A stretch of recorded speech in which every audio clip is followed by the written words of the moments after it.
this 22-year-old from Tulane University, and go team, go. So we're all students, and we're really excited to be here and learn a little bit more about who you're supporting and what you're looking for in the election. Are you guys conservatives, or are you guys all over the place? I actually, well, for anyone who, because we have a lot of younger students who are listening right now, Andrew Breitbart was a former editor on the Drudge Report. Am I totally off on this, or? You're right on that. Okay, good. I just and you also started Breitbart Reporting Services, which is kind of like an alternative to routers and Reuters, AP. Yeah, exactly. Well, I definitely create content that runs contrary to the mainstream media narrative, which is a center-left construct in this country, and so it's like being here. You just see all of the reporters in the same pond fishing for the same 3 fish, and every now and then you go, hey, did you hear that guy from NBC caught a fish? There's another pond on the other side of town where it's just me, and I'm fishing, and every single day I come back with 20 fish, and I keep coming to these guys going, there's a lot of stories out there that you're not covering. It's just that you are so caught up in an Eastern Manhattan, Washington, D.C., and to a certain degree Los Angeles elitist mentality. How do I know? I used to be that person. I'm from Los Angeles. I'm a secular Jew from Los Angeles who used to be quite liberal because that was the only point. And that point of view that I had is the default position in the mainstream media. And when I had the epiphany that the media was utterly skewed, it's not a brilliant epiphany, it's quite obvious.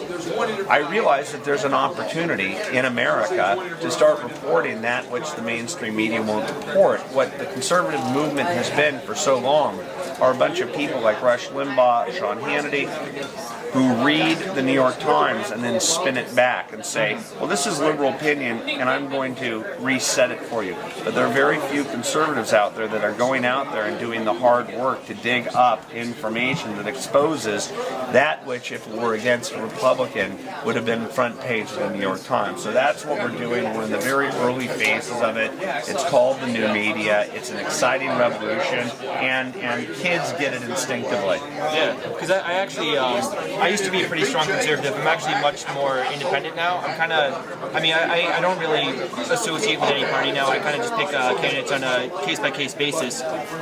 But I actually check Drudge Report a couple times a day, and I get a lot of your stories. Yes. So I think personally that there's a lot of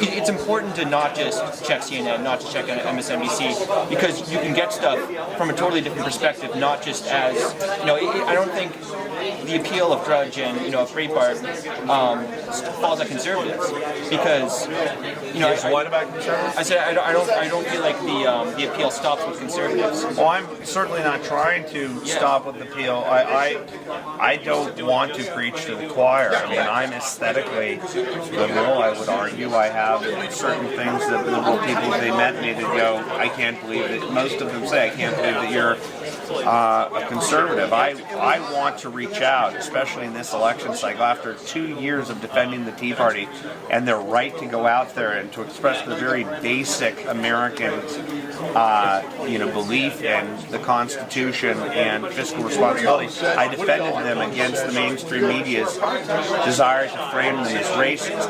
It doesn't mean that I'm this far right-wing, arch right-wing person that doesn't see that there's a place for common ground. And I really think that in the next year in this election cycle, I'm going to be hell-bent on trying to find Reagan Democrats, classical liberals. There's one thing that I really can't stand, and that is the leftist. I love liberals. I love open-minded and tolerant liberals. But totalitarian-minded, politically correct leftists who believe in only one point of view, who ultimately have the same exact political DNA as Hugo Chavez and Castro, who that if you dissent with that person, you're put in prison. And in the colleges of modern America, there is a political correctness that is a freedom-drenching mindset where the teachers, the professor class intimidate kids into acquiescing to a one-mindset place, and that's the only thing that I stand against. I believe that in America people should be able to agree to disagree, and I created the Huffington Post as a conservative with Ariana Huffington so I could say more voices, not less.